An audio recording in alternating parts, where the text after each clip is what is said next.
There is a profound intelligence within you, not of the body, not of the mind, but of something more subtle, more silent. The noise of the body, the compulsions of desires, the habits of consumption, all these are like static on a radio. As long as the static continues, you will never hear the deeper song that life is always singing through you. Abstinence is not repression. It is not about denial. It is about creating a space where your inner dimension can breathe. When you step away from indulgence, whether it is food, touch, or constant entertainment, something mysterious begins to happen. You don't lose, you regain. You don't become less, you become more. The body is a powerful tool, but it can also become your prison. If every moment of your life is dictated by what the body wants, then you are not living, you are just reacting. But when you can sit in the presence of all cravings and not move, not because you are forcing yourself, but because you are free, then you have touched the realm of mastery. Silence is not only in words. There is a silence of the body where movement ceases, where hunger, lust, and urges calm down. In that stillness, something speaks. The soul, the essence, the being. Whatever name you give it, it begins to express itself not in words, but in clarity, in presence, in knowing. Do not be afraid of abstinence. It is not a punishment. It is an ancient doorway, a discipline not to limit life, but to elevate it. Fire becomes dangerous when it spreads without control, but when it is gathered, it can forge steel. So it is with your inner energy. Gathered through abstinence, it becomes luminous. The truth is simple. If you want to know what is beyond the body, the first step is to still the body. If you want to hear what is beyond the noise, the first step is silence. When the body goes silent, truly silent, not asleep, not numb but alert and still, the soul begins to whisper, and if you're listening, it will speak everything you've ever needed to know. Abstinence is often misunderstood as a punishment, a kind of forced emptiness, a denial of pleasure, or the refusal to participate in life's offerings. But in reality, abstinence is not about removing something from your life. It is about making room for something deeper to enter. It is not a retreat from life, but a deliberate pause, a sacred space where clarity begins to arise. Imagine walking through a noisy marketplace, voices shouting, horns blaring, endless movement, and trying to hear a soft melody playing from far away. You won't hear it, not because it doesn't exist, but because the noise around you drowns it out. The same is true of your inner life.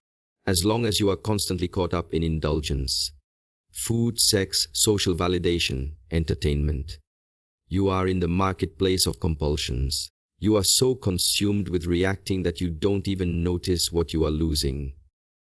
Abstinence creates a space within you. It's like stepping into a quiet room from the chaos. In this space, the noise begins to fade, and suddenly the presence of life becomes more vivid. You start to notice your own breath. You begin to feel the stillness within your body. There is a sharpening of perception, not outwardly, but inwardly. You become a witness, not only to the world, but to your own self. And in that witnessing, something profound happens. There is a return, not to something external, but to the core of your being. It is not about denying joy. It is about discovering a joy that is not dependent on stimulation. The joy of just being. This space that abstinence creates is where true transformation begins. Not through force, not through guilt, but through conscious choice. You choose to step back. You choose to let go. And in that letting go, a new intelligence arises. Not taught by books, not given by others, but born from the silence within you.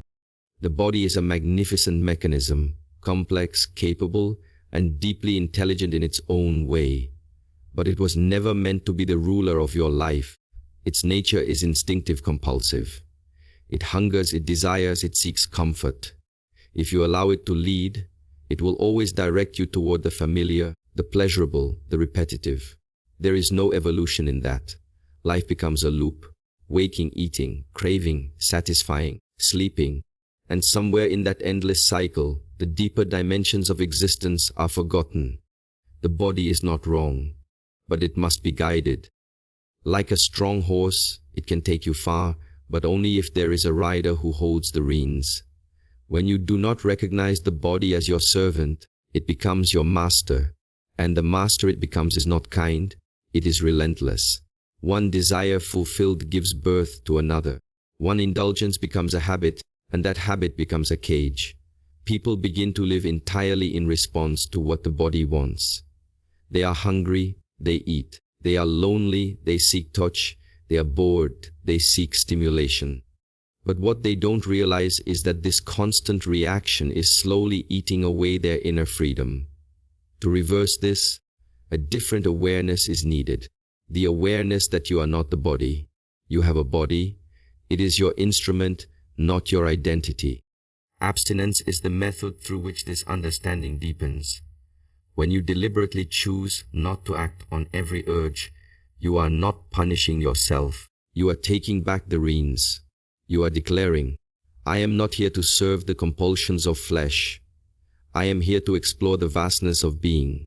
At first, the body will protest. It will shout, complain, distract.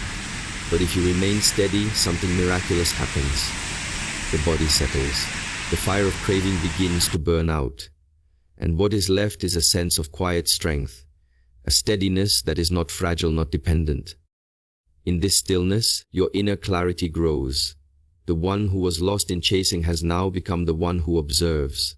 The master has returned, and the body, now guided, becomes what it was always meant to be, a vessel for something far greater than itself.